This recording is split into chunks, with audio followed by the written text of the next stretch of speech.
tonight's Lieutenant Governor's debate at the University of Arkansas Clinton School of Public Service.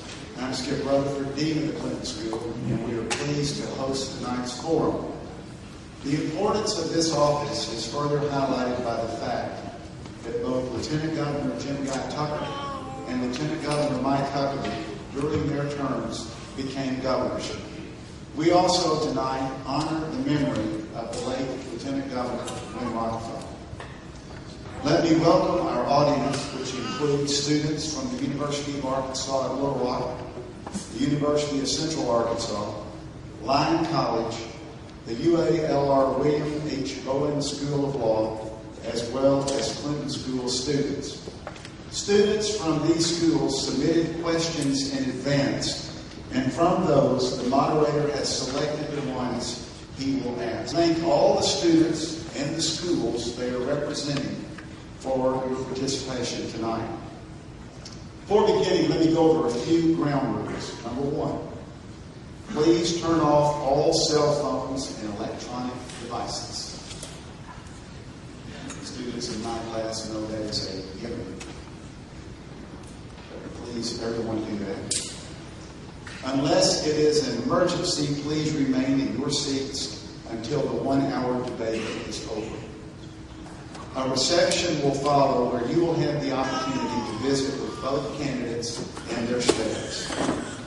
I would ask that you applaud only twice during the debate. The first time when the candidates are introduced, and then when the debate is over. Please do not applaud, talk, make noise, raise your hands, or anything like that during this debate. Even if you strongly agree or disagree with something that is said, please show professional courtesy and respect. The moderator will ask all the questions. There will be none from the audience or from the media during the actual debate. Each candidate will have up to 3 minutes to make an opening statement. The moderator will then ask questions, and the candidates will alternate on who answers first. The answer can be up to 2 minutes. The response is up to 2 minutes, followed by 30-second rebuttals before moving on to the next question. At the conclusion, each candidate will have up to 2 minutes for closing statements. Patrick Kennedy, the Director of Public Programs at the Clinton School, will serve as the official timekeeper. Tonight's moderator is Don Elkins from Fayetteville. Don has 20 years of broadcast experience and currently hosts 2 radio shows in Northwest Arkansas. He is a self-proclaimed political junkie and produces the very popular and highly read blog, ArkansasTonight.com. We're honored to have him with us to moderate this debate. Would you please welcome Don Elkins.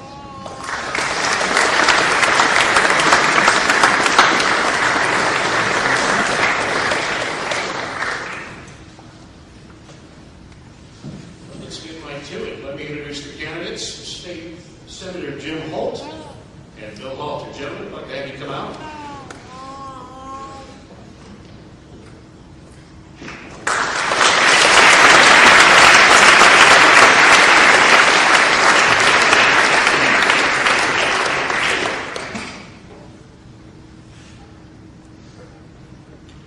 We do have an order tonight in which we are going to proceed. I wasn't even listening. I don't know if Skip actually went through it. There was a coin toss, and Mr. Holt will have the opening. He'll get the first word. Mr. Halter will get the final word toward the end. And you, of course, have heard the instructions. Let me give you a very brief thumbnail sketch introduction of both of our candidates tonight.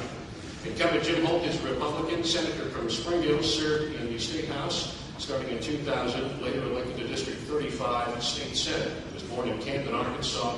He grew up in Northwest Arkansas. He served in the Armed Forces, married 18 years old, 18 years, and he has a lot of kids. The challenger, Democrat Bill Halter. Mr. Halter served as Deputy Commissioner and later as Acting Commissioner of Social Security. Before that, he served in the Office of Management and Budget in the Executive Office of the President during the Clinton administration. Mr. Halter was married this January lives in North Little Rock and is expecting a daughter in November. Jim, thank you for joining us tonight.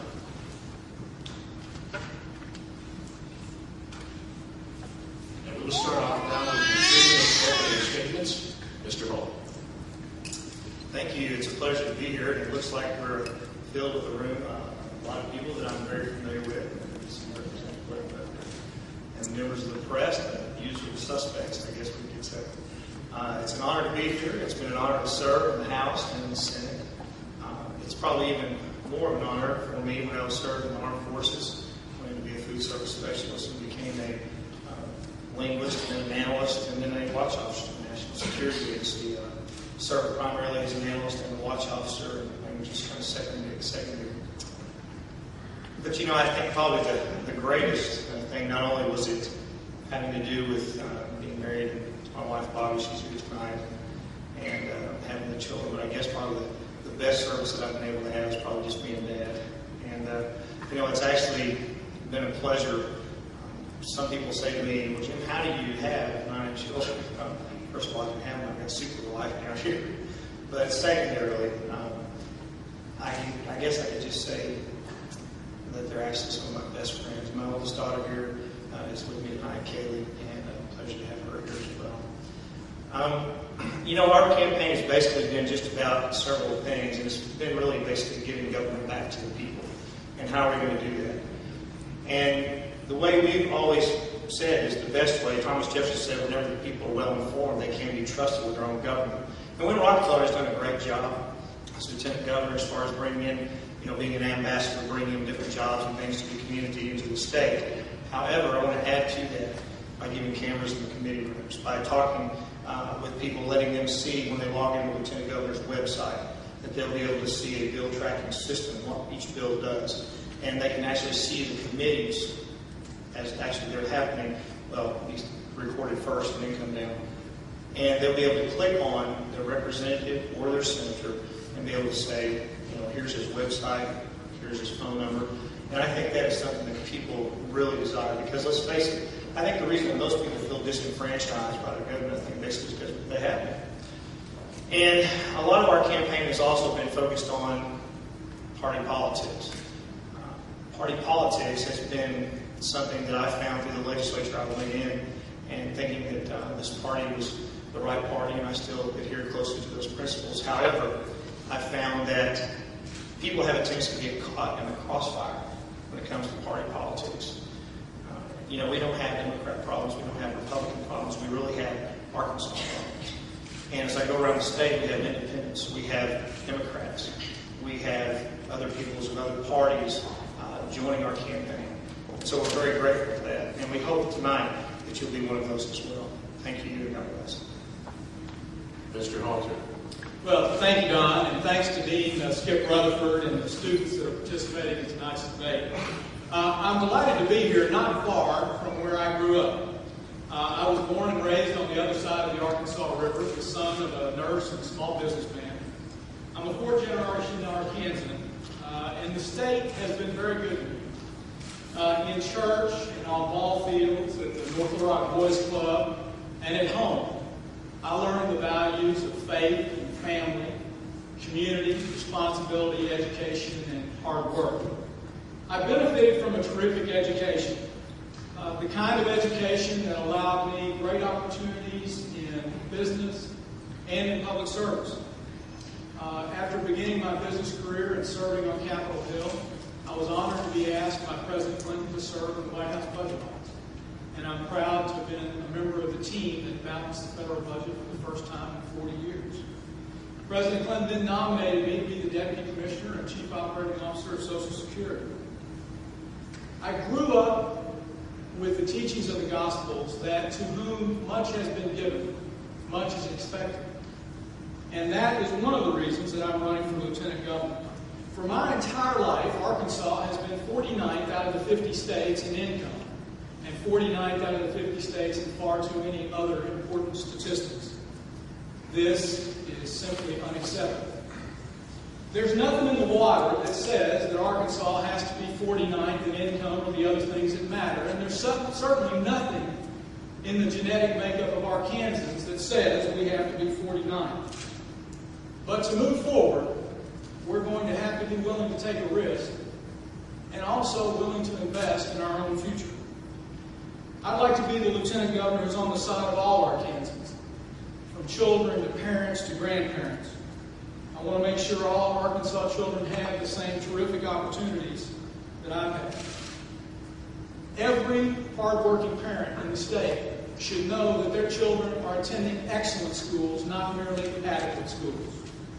And when our children grow up, I don't want them to feel the need to leave the state in order to achieve a higher income, because we can bring and build better and higher paying jobs here in Arkansas. I want to help and continue to help our senior citizens to retire in dignity with income security and with a health care program that works for them. Now, meeting the challenges and the opportunities that are available to our state require pragmatic leadership and common sense solutions. Very rarely are the best solutions either from the far left or the far right, but typically we're going to find them on that common middle ground. I hope we can focus this debate tonight on the real problems facing Arkansas and the real solutions that are available to us. Thanks so much. You've heard the opening statements. Now we are going to proceed with the questions. Again, the questions that I've been given come from students at both the undergraduate and graduate level in this state. I will start off with question number 1, and we'll start off with 2 minutes for Mr. Holt on this. This question addressed to both gentlemen. Gentlemen, what do you see as the role of the lieutenant governor, and what type of impact do each of you believe you can actually have on the implementation of policy initiatives? The writer says it seems the position is largely overshadowed by the governor and attorney general positions. Mr. Holt. I would agree that a lot of times that would be the case, but I think the job pays $40,000 a year approximately. That means you make $80,000 for 2 years, you work 4 months. That's $20,000 a month. Most Arkansans don't make that. That's why I was dedicated to serve double time. We're going to have more programs coming out in the future about what we need to do to actually help improve. You know, we have, I talked to DHS today, about 3,500 adopted and foster parent or children that are available. That's something I would like to push. There's no excuse for that in the state of Arkansas, especially when we have about 5,000 churches. So there are 4 basic functions constitutionally of lieutenant governor. 1 is to preside over the Senate. Number 2 is to break a tie vote in case. Is that time on? And number 3, you can also have a fill-in for the governor. Number 4, you actually have appointments to boards and commissions. But I think it's time that we redefine that position. And one of the things that I already talked about was to do the cameras in the committee room. So that's something we're going to do. Something else, though, if we don't push over and over and over again these issues, these are things I would like to take to the people of Arkansas as ballot initiatives. 1 is a taxpayer bill of rights that we'll do in the interim. I'm not ready for anything else during my 8-year stint as lieutenant governor, but to actually go around and share with people about what it means, once again, to be free. You know, our founding fathers and I said that people with unique heritage tend to walk and behave with a special purpose. And Karl Marx, I'm sure you know who he is, he said that if we can forget the people, if the people can forget their heritage, they're easily persuaded. Another thing I'd like to see is illegal immigration reform, and also school reform, and also lobby reform, where the special interests do not control the entire legislative process. So that's another way we can actually give government back to the people. Mr. Halter. Well, Jim has mentioned some of the constitutionally prescribed duties. Let me just indicate that I think one of the greatest roles for the lieutenant governor can be to advance the economic interest of the state, to go out as Win Rockefeller did and to recruit industry into the state and work with business leaders within the state to try to put together an economic environment and foster an economic environment where we can build the jobs and bring the jobs to the state and move us beyond 49 in income. But one thing that everyone needs to draw in mind, and that is that our last 2 governors have become governor without an election. That the lieutenant governor ascended to that seat, and of course we never would have predicted either one of those to happen. But the fact is, I think voters should look to the executive leadership experience of the two candidates and ask, who has had the background and leadership experience of actually running a large agency or a large organization in either the public or private sector? Who has the possibility of demonstrating that executive leadership experience? And then also, who has experience bringing people together in a bipartisan fashion? So those are some of the things that we need to focus on.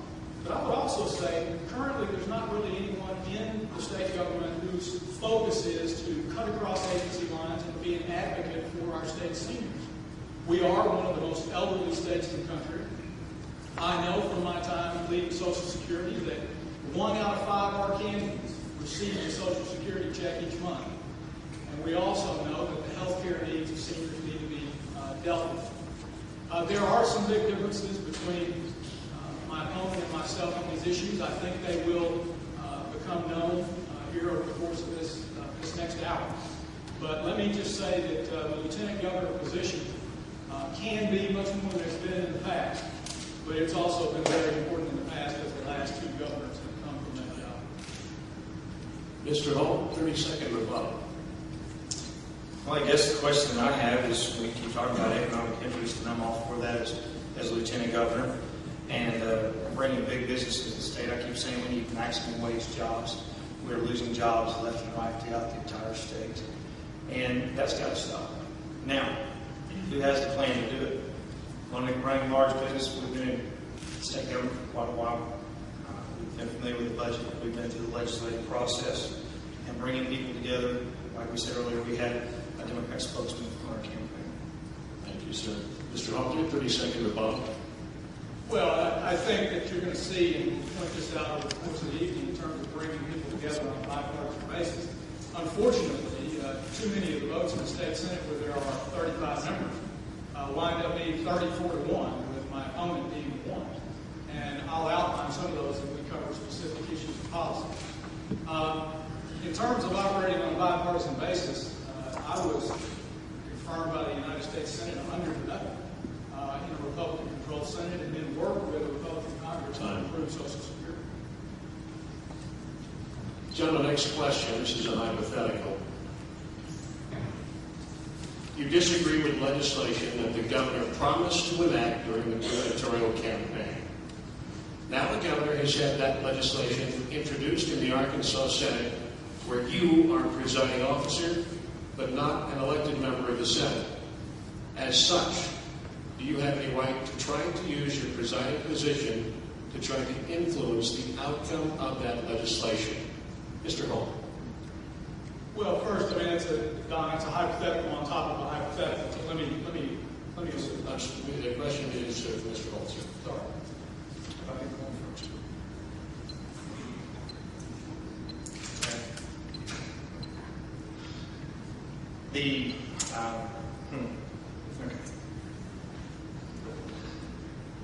It depends on, I guess, actually, what is. If I actually fought hard and I believe with all of my heart that something was wrong, I believe that you stand on conviction. And you're influenced by publicly saying, I'm opposed to this, and here's why. However, when it gets to the Senate floor, the Senate committee, my job is actually to deliberate fairly and effectively, and to make sure that everybody has their voice heard. And the Senate, as Lieutenant Governor, I've seen it over and over again, and that would be my job, and that's exactly what I would do. The process is too important. But as far as letting my position as influence the Lieutenant Governor, I believe it's very important when we set a tone. And like I said before, if it's something that's strong against my convictions, then I'd have to let my voice be heard, just like as I did for the state Senate, as a sitting state senator when I disagree with the highway mark issue. Mr. Holt. But, Don, I think that I don't foresee a set of circumstances like you described, but let's just assume them. In that case, I think the most important role of the Lieutenant Governor in presiding over the Senate is to provide basic fairness and not to try to use the position to manipulate or divert the governor's agenda, but to be as straightforward as you can be and put, if it's an assignment of a bill to committee, put that in the appropriate committee. If it is managing and overseeing the debate, to make sure that people are equally well recognized. I think you just need basic fairness there.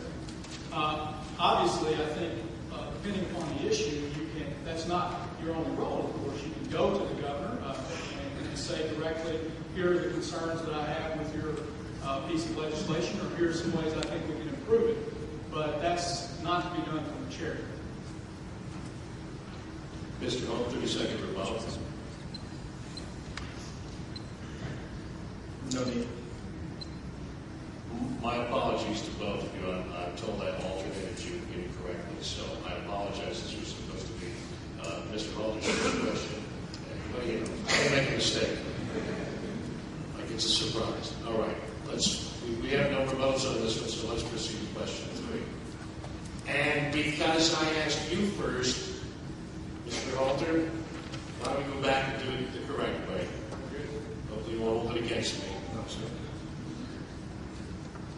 This is question number 3. The questioner writes, did you support the recent state increase in the minimum wage? Please explain your reasons for your position on this topic, sir. Yes, I did support the minimum wage increase. In fact, one of the first things I did upon deciding to run for office was to go out and gather signatures to put the minimum wage increase on the ballot. And as a result of the efforts literally of hundreds of Arkansans in putting pressure on to have that minimum wage increase on the ballot, the state legislature and the governor came together and negotiated an increase in the minimum wage from $5.15 to $6.25. I was for that because the minimum wage had not been increased since 1997, and inflation had eroded the value of that minimum wage. I strongly believe that we don't need to return to a pre-1938 world where there is no minimum wage. The fact is that the income level that the minimum wage provides is not adequate, but certainly increasing the minimum wage provided some additional benefit to the tens of thousands of Arkansas families that received that increase. I would point out that my opponent was the only member of the state Senate who voted against that minimum wage increase, and subsequently said that, and I think I've got the quote right, that he was an analyst of the Soviet Union at the National Security Agency, and so he recognized socialism when he saw it, and that the minimum wage in pre-kindergarten were socialism. Thank you, sir. Mr. Holt, 2 minutes. Not exactly right. We will let it pass. Yes, I did vote against the minimum wage increase, and I would do so again. Now, I want y'all to think with me just for a minute. I was running a statewide campaign, and I am in the Senate, and I know that this is a populist issue, and I know probably most people are going to agree with it. And a political move, someone that doesn't stand on principle would say, you know what, I'm going to vote for it because I've got this election coming up. I can't lie to you. I can't deceive you. I had Democrats and Republicans walking around the floor saying, this is bad for the people of Arkansas. It's horrible. And he said, but we don't have any choice. You know why they said they didn't have any choice? Because there were people that were going to put it on the ballot that were going to index it to the rate of inflation. Now, I guess some questions I have, if Mr. Halter really cared about the minimum wage, let's make it $10 an hour. Let's make it $15 an hour. Most people at $10 an hour, that's only $1,600 a month. Can any of y'all make it on $1,600 a month before taxes? That's not even counting taxes coming in. You know, I think it's this very mindset. That's why we're actually at the bottom of almost every category. I call us the 49ers. We need to be working on jobs that pay real wages. Jobs that you can, I mean, if you want to talk about minimum wage, maybe that's what we should do, is make minimum wage halter or maximum wage halter. Because we have to get jobs in this state that bring people above the poverty. $6.25 an hour, that's a joke. It's a red herring. And most people don't even make that now. They make way above that. People are leaving the state because the jobs continue to leave. The Whirlpool, the Waterloo, the Dremel, the Lifesavers, the Timex, they're leaving our state. We need to lower the tax burden to bring high-paying jobs in the state. 30-second rebuttal, Mr. Halter. Well, where to begin? First, let me just say that we can talk about this, Jim, if you wish, about $10 minimum, $15 minimum. I'm prepared to debate that. But the fact is, I'd love to know who some of those members of the Senate were that were telling you quietly they were being forced to do this. Certainly nobody else said that. We had a Republican governor who signed that piece of legislation. Your running mate, Asa Hutchinson, says that he's for that legislation. If you want to say it's principle, that's fine. I'm just saying your principles are wrong. 30 seconds, sir. I'm ready to debate any time. Maybe we have to make it real soon because I love to debate this one. This one, think with me. You raise the minimum wage, $5.25, $5.15, $6.25 minimum. If you're a small business owner, what's the first thing you have to do? You know there are 8 different areas where you have to increase. It doesn't just increase the minimum wage. It causes inflation that hurts the elderly that are on a fixed income. They don't have the same buying power that they did before when the minimum wage was at $5.15, and you yourself don't have the same buying power. Gentlemen, next question. This, I believe, goes to Mr. Holt first. The question is, should illegal immigrants who are earning a living by working in the United States be allowed to stay in the United States? You did say illegal, correct? Illegal immigrants, yes. No, sir. They should not. This is another principle stand. Are we a law? And I want to maybe write a book after this, Compassion Kills. Either we are a nation of laws or we are not. It all goes back to the basic principle of this is mine, it's not yours. The people of this state, the people that started getting me working on this illegal immigration issue were the legal residents, the legal citizens of this state. They said, Jim, you've got to do something. It's hard for us to get a job because people may think that we're illegal. It's not fair to the people that wait in line for 5 years sometimes to get here. Actually, there are people that come here legally and they sign a paper that they cannot receive any benefits for 5 years. So when we ask, should they be allowed to work, we have to ask ourselves a question. What about the other employers of the employees of the state that are wanting to have high-paying jobs, yet they can't seem to make the high-paying job? They can't get a job with a high-paying job because the illegal immigration is driving down the labor wages. It happens. There are businesses that's been around for 30 years that said, Jim, I can't compete. It's killing our economy. Jorge Borjas, Cuban immigrant, legal immigrant, Harvard professor, said it's costing this nation about $250 billion a year.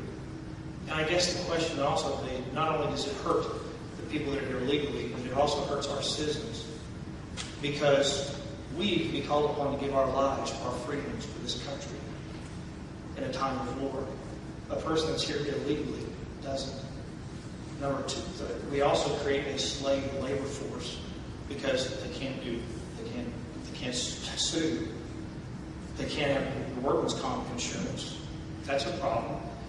If they don't work on the weekend, you know what they say? Hey, I'll call INS. It's not fair to anyone involved. Time. Mr. Halter. You know, we do need to address the problem of illegal immigration. There's absolutely no question about it.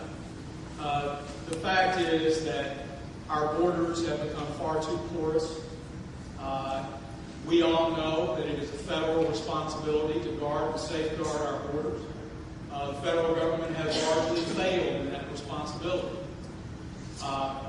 Like Jim, I don't look kindly upon law violators. I do think we have to be a nation of laws. But we also got ourselves into this predicament over the period of many years. And it's going to take a tough and pragmatic and fair approach to work our way out of this. In the intervening time, I think we have to behave ourselves as our religious faith, and mine would be a Christian faith, would dictate. And we don't do things that put us into conflict with basic Christian principles. I would say that with respect to illegal immigration, we also need to crack down on employers that are systematically abusing the illegal immigrant status of these workers. We need to put tougher sanctions in. And again, unfortunately, in the last 5 years, the federal government's sanctioning activity has actually gone down. At the same time that most people recognize that this problem has gone up. I also think that we need to do this and talk about this and address this issue in a bipartisan way, and not by inflammatory rhetoric, not by race baiting, and not by candidly demagoguery. And unfortunately, those three adjectives were used by our Republican governor about my opponent in his approach to this issue. Mr. Holt, 30-second rebuttal. Oh boy, that's my long version. Yes, my Republican governor did say that. I think later they would probably say, he was right on that, because we were trying to give scholarships and I was trying to deny benefits to a person that's here illegally, because it's not fair to those. This is far different than what I've heard in other forums, and I think it was not too long ago that my opponent talked about he didn't even know illegal immigration was a problem. So I'm kind of standing here, I guess, a little befuddled. I would agree that Christian principles need to apply. Sir. The reporters who cover our race are looking befuddled right now with that statement by you. I've never said that this is not a problem. In fact, it's a significant problem. But if you're going to create phrases, I'm going to have to guard against that. The fact is, this is a serious and significant problem, and it requires serious people to address it. Gentlemen, on to the next question. Mr. Halter, this is first for you. The question writes, if marriage is good because it is better for children to be raised by two parents rather than one, why isn't marriage good for the children of a couple who are in a gay or lesbian relationship? This is to you, sir. Look, my beliefs are, and they're based on my religion, that children are best raised in a traditional family unit with a man and a woman. My take on that is something that has been arrived at after serious consideration, and recognizing that there are some difficulties with that from the perspectives of gays and homosexuals, because they take the wrong message away from that. My strong preference is, and I've indicated this repeatedly, that marriage is between a man and a woman, and that we have a situation where children are best raised in a traditional family. Mr. Holt. Well, in reference to the quote earlier, I think there was an editorial that said, what planet has he been on, or something like that. So we'll look up and get it for you, Bill. But on the marriage between a man and a woman, I think most people know where we've stood on that time. Marriage should be between a man and a woman.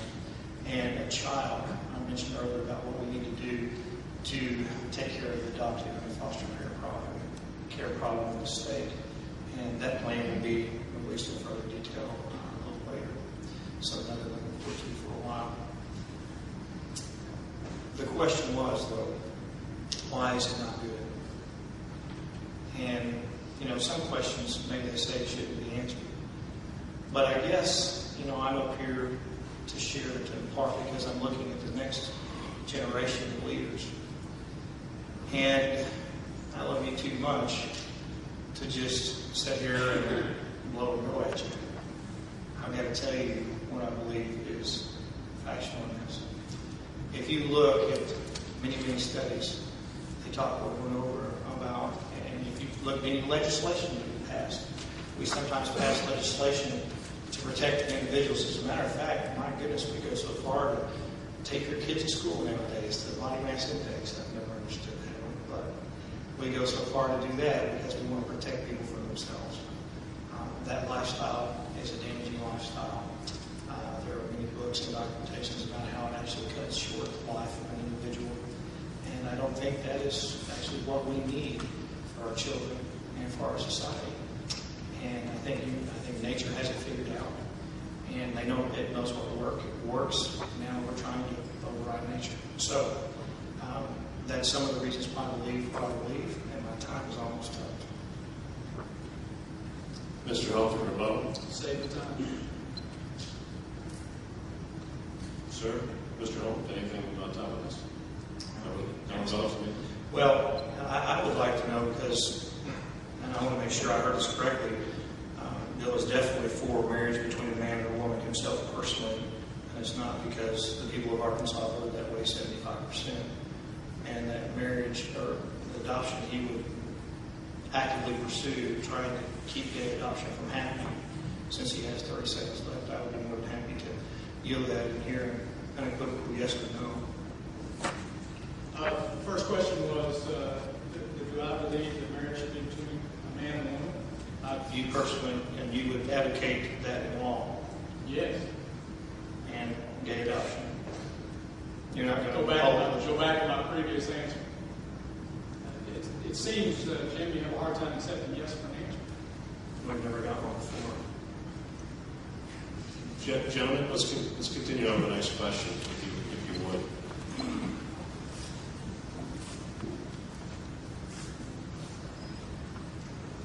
And I believe we're starting off with Mr. Holt on this one. The questioner asked, what will you do to improve Arkansas's public schools, sir? Good question. Too little time, too much information. The first thing we have to do is we give ownership back to the local communities. I thought the courts overrun over and over again. And you have to think principally and philosophically. What? I want you all to think with me. If you're in a little community, the one survey that says over and over and over and over again, what constant always remains is parental involvement. And people have a tendency to be like the path of least, like water, take the path of least resistance. And the more that government controls education, and the more we have longer bus rides through consolidation and things of that nature, the less time the children actually have to study. And I can't explain, but there is, and you all know this through cognitive development of a child, that a child has to have life. He has to have life. And that has worked out best not from a classroom. Not saying that we shouldn't have, don't get me wrong, but not from a classroom of 30 people, but from more strong parental involvement. So the communities have to have buy-in. The communities have to have buy-in. And that means they feel like they have to have ownership of that local school district. If we continue to take more and more power and authority away from the local school boards and the parents and the teachers, then we need to stop doing that. We have a huge problem right now with paperwork. Teachers say 87% of the reason they leave is because of job dissatisfaction and because of the overabundance of paperwork. It's not because of necessarily the money. So what we have to do then is we have to actually reduce their paperwork and trust the teachers once again to let them teach. Government is too big already. If we continue to make this monster so big, it's going to control every little school district in the area. The government that governs least governs best, and local controls best. Time. Mr. Halter. Again, a very long answer, only 2 minutes to take this on. I wouldn't come back to it in another question. I put forward a comprehensive program of improving Arkansas education from pre-kindergarten all the way through graduate school. I believe that we should be striving for excellence in education and not merely adequacy, which has been the legislative focus for so long. I believe that when pre-kindergarten works as well as it does, and we know that a dollar spent in a good pre-kindergarten program pays off $5, $7, some studies show $9 to 1, that we ought to be loading up on pre-kindergarten in the state of Arkansas. That, in fact, we should take the very strong and good program we have now and make it available to all of Arkansas's 3- and 4-year-olds on a voluntary basis. We have the lowest college graduation rate of our working population of any state in the country. We have to address that. We need to address that with additional financial assistance and scholarships and loans for students that have the capability to succeed in college and let them do so. We need to help them get there. We need to make sure that as sports crazy as we are in this state, we believe and we see we have an athletic team that's in the top 20 in the country, Everybody in Arkansas rallies around that, but it's far more important that we put our education team in the top 20 nationally, and we can do that. Now, unfortunately, my opponent has stood in the way of a lot of these reforms. He has indicated that he believes in pre-kindergarten is Soviet-style socialism. He was one of 2 senators who voted against the pre-kindergarten program that now receives a 10 out of 10 ranking nationally. In addition to that, he has voted at least twice for an increase in the minimum salary for teachers in the state of Arkansas. He is the only member of the Arkansas Senate that voted against the facilities improvement bill. And my time is up, and we'll come back to Mr. Holt, 30-second rebuttal. KIPP programs are extremely good programs. Students, 4 years, would actually move from 34th percentile to the 92nd percentile in math and science. That is a good program. However, I have to actually, I keep hearing excellence in these programs, and I agree in excellence in education, but we're not talking about excellence in wages. I don't understand the logic here. The $40 million I voted against to expand pre-K. We have 10 out of 10 pre-K scores, but yet our scores in the state, they've been like that for a long time. The scores continue to be low. Well, Jim, you're the only one to vote against those programs, and I think that's a clear difference between us, but I've yet to hear your explanation for why that's Soviet-style socialism. Perhaps we'll come back to that. I think it's insulting to teachers to basically equate them with mind indoctrinators from the Soviet Union. Perhaps that's why, with my education program and your sorry record on education, that the AEA has endorsed me. I think that this is a real fundamental difference between us. I look forward to debating this. As far as the wages, we'll come back. We can continue with an education question, gentlemen, if you would like here. We'll start off with Mr. Halter. This question arises. As Lieutenant Governor for the state of Arkansas, what would be your potential program or plan, or which one of those would you support, for either attracting or providing quality educators to our economically distressed school districts as well as isolated districts, particularly those in the Delta and North Central regions of the state, sir? Thank you, Don. In fact, I have put forward a plan to address that very issue. We are having difficulty getting teachers into some of our poorer school districts, our more isolated school districts. And I think that we ought to provide financial assistance to those teaching students who are willing to do that. For example, if a teacher agrees to go to one of those rural or poorer districts and teach in an area where we're having a hard time getting a math or a science or a foreign language teacher, we should steadily forgive their education loans or provide them tuition assistance if they're willing to enter into those programs. I'm going to use a little bit of the time here to just answer this wage question. Education is tied inextricably to economic development and higher wages. Every study that you see will show that the higher and the better the education level of the worker, the more likely they are to have high wages and the less likely they are to be unemployed. Jim, it is a distortion to say that I'm not talking about maximum wages. I'm talking about a comprehensive program of improving Arkansas's economy. That's exactly what it's about. And you can try to manipulate this and say that my minimum wage standard is in conflict with maximum wages, but I've never seen such a logical fallacy. Sir, 2 minutes. And there we go again. Programs. If I ask you which had the higher tax burden in the nation, did you say it was Arkansas or Massachusetts? Was it California or Arkansas or New York or Connecticut? It's Arkansas. We have the 4th highest tax burden in the nation. According to the Census Bureau, only 3 other states have a higher tax burden than we do. Vermont, Hawaii, and Wyoming. Now, we want to know why jobs continue to leave the state.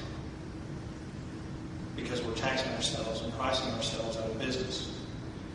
And I've heard a lot of good programs. The programs sound great. The problem is who's going to pay for it. Every time we promise you a program, we're taking money out of your pocket to pay for it with a huge handling fee, sometimes upwards of 85%. And very little of the money actually goes to where it's needed. I know because I've been in the legislature.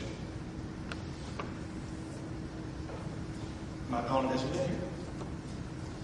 So the reason I know this, because you can just think with me, it's logic, it's common sense. We have a chicken or the egg problem here. Which comes first? Why do the teachers leave? I submit to you it's because of that area is distressed. We need economic development. How do we get that? How do you bring jobs into this state? Let's face it, the reason jobs come here is the bottom line. They can say it's education. We just talked about jobs at Ford Motor Plant. They're moving one thing to the next, and they're making $60,000 to $80,000 a year. Why is it? It's because education. We have lots of educated students here that are great at math and all kinds of things. They go to other parts of the state to make a decent living. Why? Because the jobs are in other parts of the state. How do you get jobs here? It's not by getting more programs and taxing ourselves into prosperity. Every time we raise your taxes, it hurts. Well, Jim, you just cited a statistic that I have been unable to find, saying that Arkansas has the fourth highest tax burden. So I went to the Tax Foundation, a quite conservative organization. Here's what they said. They say that Arkansas has the 40th out of 50 states tax burden. The states you cite as having lower tax burden than we do actually have higher taxes. I'll show you this later. But perhaps you can provide me the site later for the statistics that you're providing. My time is expired on this, but I'm sure we're going to come back. Mr. Holt? I can provide it now. It's the Census Bureau. Go to the Census Bureau and look. Its tax burden is right there, black and white, easy to read. The Tax Foundation is a good group. They said we had the 9th worst business climate, was the last figures that we've heard from others. On February 18th, I saw for a piece of paper that was given to me when I was in Monticello at an Economic Development Conference in Arkansas as a state senator, and it actually showed us the 7th worst business climate in the nation. So, I don't know where you're getting your numbers, but the Census Bureau is right there. Y'all can go look it up. Time.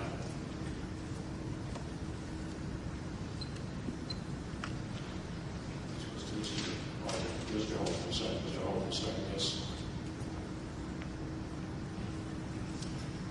Other hypotheticals. The lieutenant governorship a position for which policy leadership should be exercised. The governor has to leave the state for 2 days. You are in charge. There is a vacancy on the Highway Commission that has not been filled. An important political supporter asks you to appoint him to the vacancy. What do you do? Mr. Holt. Good question.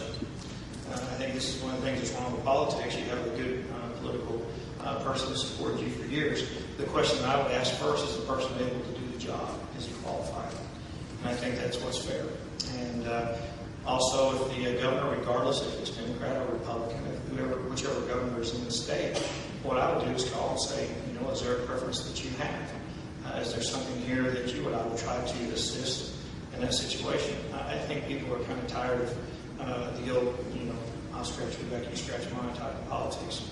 I know I am. So we have to get people that are qualified to do that job. And to do that, that's going to be good representation for you. That's going to be a good reflection on you because we're doing what's best for you, the people, and not because a friend is excellent in the past. And there's been many times in the state Senate and in the state House where a person would come up to me, and I've seen this happen over and over again, where we've had another legislator there, and anyway, the guy put his arm around me and said, "Hey, Senator Holt, we really appreciate you supporting this bill, and Senator so-and-so is going to run for us." And we'll turn right around, and they said, "Senator so-and-so, we thank you for running that," and we leave, and the senator looks at me and says, "Don't tell me that you got to run that bill. You're going to support that bill. I've got to run it." And yet, at the same time, I've had to sit down with my constituents and say, "I can't run that bill, and here's why." And you know what I found? Some people say, "Well, could you lose a vote?" No, I've actually found it actually has helped because they come back later and say, Jim shot straight with me. He couldn't support it, and here's why. And I've actually gained their support because, as Samuel Adams said, one of the most important character qualities is integrity. It's where your thoughts and your words and your actions line up. With respect to your hypothetical, Don, no, I don't think the lieutenant governor should do that. In fact, I'd go further than that. In the absence of a governor, it's going to be a short-term absence. Your basic responsibility is to mind the store and not to execute new policies that are in conflict with the existing governor. And I say that whether that governor turns out to be Republican or Democrat. The fact is that I think you need the temperament in that office to understand what your role is is, and the fact that in the event of a temporary absence, you're there to mind the store, keep the trains running on time, and not go out and initiate new policy. At the same time, I think really what your question is getting to is what kind of working relationship should the governor and lieutenant governor have, no matter what party they are. And I would say that what we need to do as Arkansans and people who are elected to these positions is to make sure that we're all pulling together as much as we can. That if we have differences, let's make them honest differences and put those out there. But work together as much as we can. It was a difficult situation to be the leader of an executive agency in the federal government in a Democratic administration with a Republican-controlled Congress. That created some frictions. That created some differences in direction. But we worked through it. And what we discovered at the end was the policies and the programs that we had were more important for the American people and citizens in providing the services than the differences that we had on particular policies. Mr. Holt, 30-second rebuttal. No, I agree with what he said about, we shouldn't be playing party politics. It's kind of the same answer. So, No need to continue on to the next question.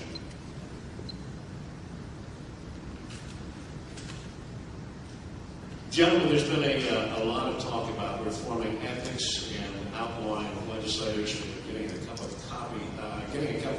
coffee from a lobbyist. And at this point, I'd like you both to talk a little bit more on your thoughts about ethics reform, if you possibly could do that. And Mr. Halter, we would start with you. Well, thanks, Don. One of the first policy positions that I put forward in running for office was an ethics reform. I believe that we should not have lobbyists or others buying so much as a cup of coffee for legislators or elected officials. I also believe that they shouldn't be buying any meals, any travel. My view of that is, it's not that I think that many elected officials are going to have or be subject to any undue influence as a result of getting a cup of coffee, but it's the appearance that you worry about. And then, of course, there's the basic trust in government that we have to maintain with folks. But look, I think that this may be an area that Jim and I agree on. And I think this is an opportunity where we can push ahead and try to get something done together. Mr. Holt. Thank you. We've been fighting this for several years in the legislature, and it is just really hard to get something like this passed. The people of the press, members of the press, they know how tough it is. But we had a bill that did a few things. We tried to get on the call for the special session. One is no gift from a lobbyist, a registered paid lobbyist, which is what Bill mentioned earlier about no cup of coffee. No revolving door policy. That means the legislator can just become a legislator and then turn right around and become a lobbyist. And that's happened before. Actually, right before I went in 99, we had one person that was a lobbyist at the same time while he was trying to pass a very important piece of legislation at the Capitol. And there was definitely a conflict of interest. That sense has been, that problem has been resolved. Number three, no felon to be a lobbyist. A person that is a felon, we don't let vote most of the time, so it doesn't seem like there's any reason why we should have and this is what my bill did, there is no reason why a felon will do if we get it passed, and I understand it was on the call this last time. No felon to be a lobbyist, and if he's going to affect public policy, it just seems like to me that he should, he shouldn't be paid if he's not going to bring a late vote. No contingency fee. This has happened over and over again in the Senate to where a person will come and will say, and we know it's happened in the past, and they'll say, if you get this bill passed, we'll pay you so many thousands of dollars bonus if you'll get this passed. Another part of the piece of legislation that I put forward would make sure that every lobbyist, every paid registered lobbyist would have full disclosure of their pay. And I think that's extremely important. And then the last part of it was no campaign contributions from a person that is a registered lobbyist working at the Capitol, because there's definitely a conflict of interest. When, as a politician or a public servant, you know that if you go against that person, he may not get money to fund your next campaign. Sir. Most of the proposals that Jim just talked about, I've already been out in public support of. Coincidentally, Jim, even before that I knew that you had put those proposals out there, and I commend you for them, and I think we can work together to get them enacted. Mr. Holt. Thank you, sir.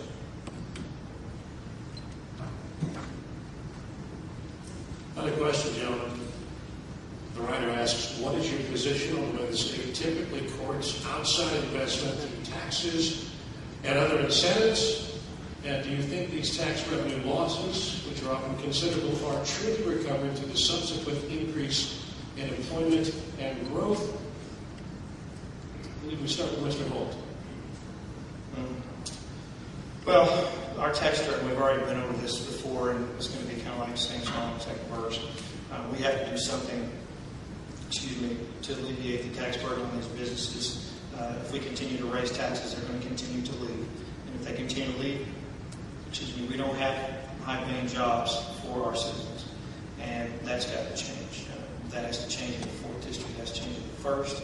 It has to change in every district of the state. It's not just people who think it's in the 3rd. This never happens in the 3rd district because we lost the Wizard Whirlpool up in Fort Smith. So, found some interesting statistics today, though, that might interest you. We were talking about income tax and then property tax, and $350 million actually of corporate tax.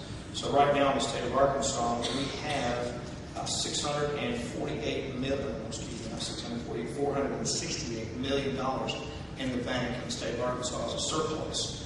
Next fiscal year ends June 30th, 2007, and it's projected that we're going to have approximately $721 million surplus. We have, and that's because of you generating the economy. Now, to allow that to continue to happen, no matter, even if the economy continues to grow just like it is now, we're going to have a $720 million surplus every biennium. So why not make sure that we have a level playing field? Let's make sure that we are up with other states in the nation as far as luring businesses that pay high wage jobs here. And that's something that we have to do. Mr. Holt. Well, I think you have to be smart about these tax incentives. The fact is, a lot of times what happens is states compete. A factory or a plant comes in with a huge tax incentive, and then when that tax incentive expires, the owner of that plant decides to move to another state in search of another tax incentive. So I think you have to be careful here. I do think that we need to be competitive with respect to other states. But one of the things that is clearly happening in the 21st century economy that is much different than the 19th or the 20th century economy is that a lot of job location is dependent upon the intellectual capital of the people that are working there. That is to say, how well educated, how well trained they are.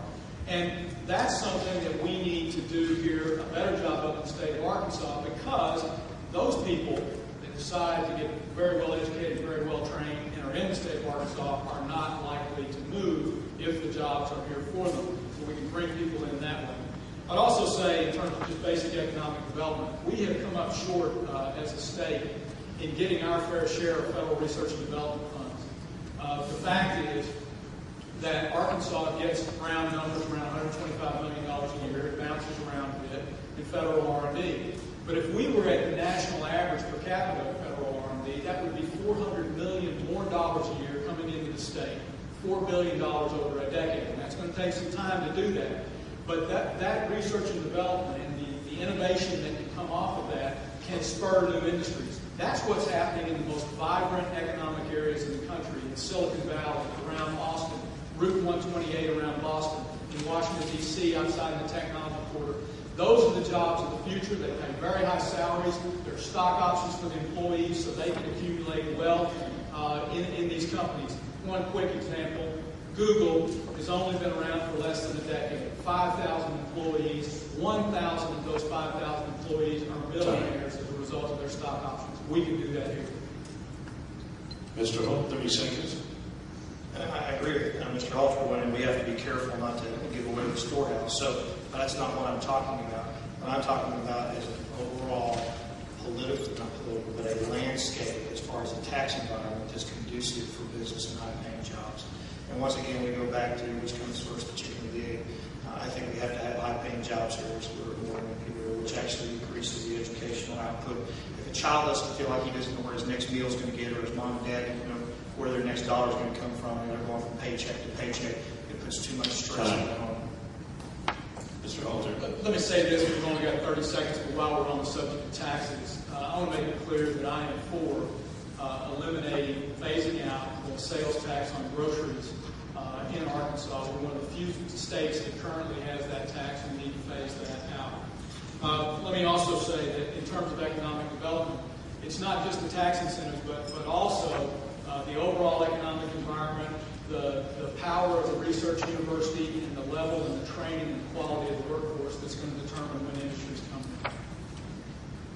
Gentlemen, I've been, I believe, informed that was our last question this evening, and now we will proceed to the closing statements. Again, by the coin toss, Mr. Holt will go first. Closing as well. Okay.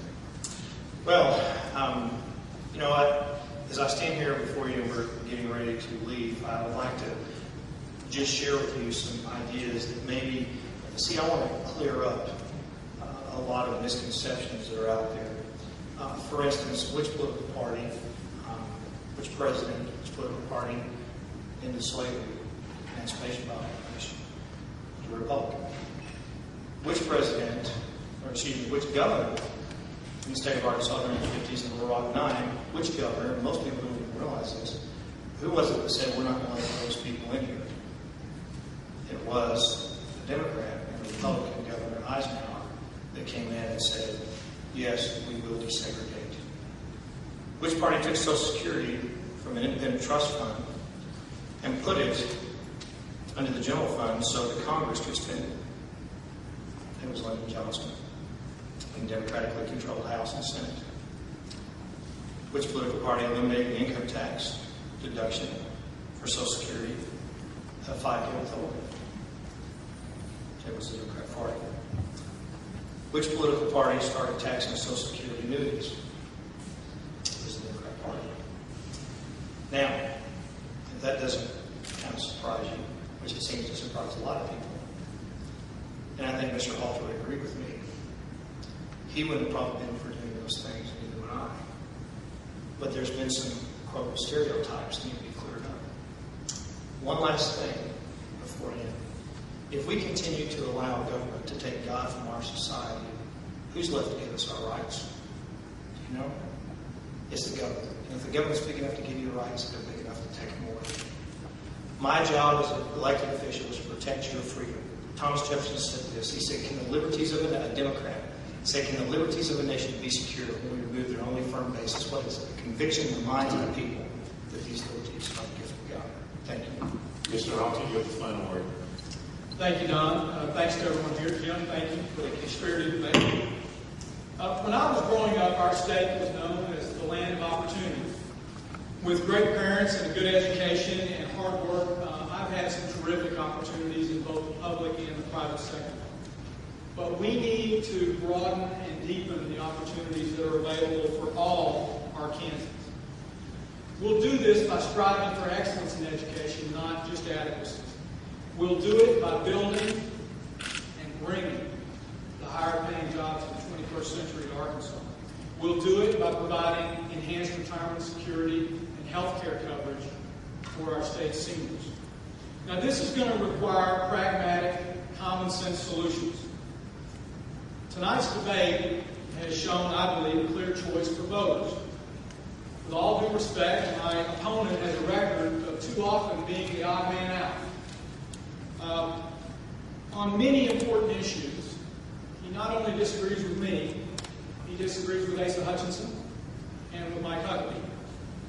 From comparing the minimum wage to socialism and advocating the privatization of Social Security to exploiting hot-button emotional issues, unfortunately, my opponent has a record of putting personal ideology ahead of the best interest of the state. I think we need leadership that will reach out across party lines and has demonstrated an ability to reach out across party lines. I hope to be a lieutenant governor who will do that. I pledge to you I won't be a leader who practices the politics of fear. We must put progress for all Arkansans ahead of political ideology.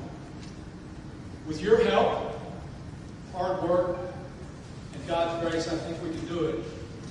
So that 20 years from now, you won't have a Republican or a Democratic candidate standing before you talking about when they were born, Arkansas was 49th per capita, and today it's 49th per capita. Thank you all very much. Ladies and gentlemen, if you would, a round of applause for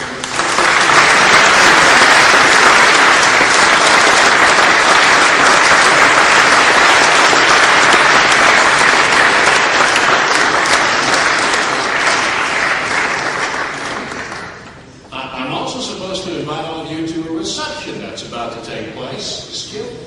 I guess it's... We have a reception at the back of the room, so please enjoy yourself and visit with the candidates. Again, Senator Holt, Mr. Halter, thank you very much. We're honored to have you both. And we'd like to, Bill and I both, we sure would like to thank you for hosting us